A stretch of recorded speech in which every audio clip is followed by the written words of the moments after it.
Salut TikTok, je réponds à Heisenberg qui me demande pourquoi à l'atterrissage on va consommer beaucoup de pistes, pourquoi on ne pose pas dès le début de la piste. C'est une question qu'Heisenberg m'a posée plusieurs fois, tu vois, il suffisait d'être patient, la réponse arrive. Et effectivement, quand tu regardes par le hublot à l'atterrissage, tu vois plein de pistes qui défilent sous l'aile de l'avion avant de toucher. Là, l'avion, paf, il touche. On peut se demander pourquoi on a gâché toute cette longueur de piste. Je t'explique pourquoi en image. Donc, il est interdit de poser évidemment avant le début de la piste. Ça, c'est le début de la piste, on appelle ça le seuil. Il y a une ligne et derrière, il y a ce qu'on appelle ici le peigne, donc c'est comme un passage piéton. Donc ça marque le début de la piste, il est interdit de poser avant le début de la piste, bien évidemment. Maintenant, les approches sont construites, elles sont prévues pour mener l'avion à une hauteur de 15 mètres, 50 pieds, au-dessus de ce seuil. Ça, c'est la norme. Si on passe le seuil à plus de 50 pieds, donc 15 mètres, on est trop haut. Si on passe à plus bas, eh ben on est trop bas. Ce passage du seuil à 50 pieds, c'est une norme et c'est une sécurité pour justement avoir un écart suffisant par rapport, par exemple, aux barrières qu'il pourrait y avoir autour de l'aéroport ou d'autres obstacles. L'avion, il fait son approche sur un plan de descente à 3 degrés, en standard, ça peut varier, mais ça c'est la norme. Et donc en passant 15 mètres au seuil et en continuant sur un plan à 3 degrés, eh bien, le point de toucher des roues, il est à un petit peu moins de 300 mètres, c'est représenté par les plots qui sont là. Ça, c'est les repères qu'on va viser pour l'atterrissage.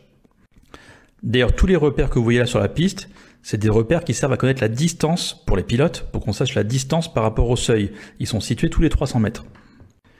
Nous, les pilotes, notre objectif, c'est de toucher avant le dernier de ces repères. Cette zone-là, on appelle ça la touchdown zone. C'est la zone sur la piste qui est prévue pour l'atterrissage. Si jamais on voit qu'on va toucher plus loin que la touchdown zone, il est de notre devoir de remettre les gaz. Les performances à l'atterrissage et donc la longueur de piste nécessaire pour l'atterrissage sont calculées et fonctionnent à condition qu'on touche dans cette zone. Si on la dépasse et qu'on touche plus loin, on n'a aucune garantie que la longueur de piste restante sera suffisante pour freiner, pour s'arrêter avant la fin de la piste.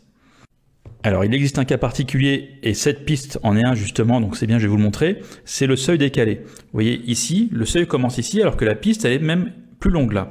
Le seuil décalé est représenté par ces flèches. À quoi sert un seuil décalé? Ben justement, il peut y avoir un obstacle près du début de la piste ici, au-dessus duquel on veut passer suffisamment haut. Et pour passer plus haut au-dessus de l'obstacle, ben, on va nous faire atterrir plus loin sur la piste. Néanmoins, donc toute cette partie-là, on n'a pas le droit de l'utiliser pour l'atterrissage, mais on peut l'utiliser pour le décollage. D'ailleurs, on voit là, il y a un avion, je vois pas bien ici, il y a un avion ici qui est en train de s'aligner pour décoller. Donc voilà, quand tu vois défiler de la piste sous tes ailes, c'est d'une part peut-être parce qu'il y avait ça, un display threshold est donc une grande zone interdite pour l'atterrissage, et en plus de toute façon, le survol du seuil de piste qui doit se faire minimum à 15 mètres, et donc il faut encore de la distance pour descendre jusqu'au toucher des roues.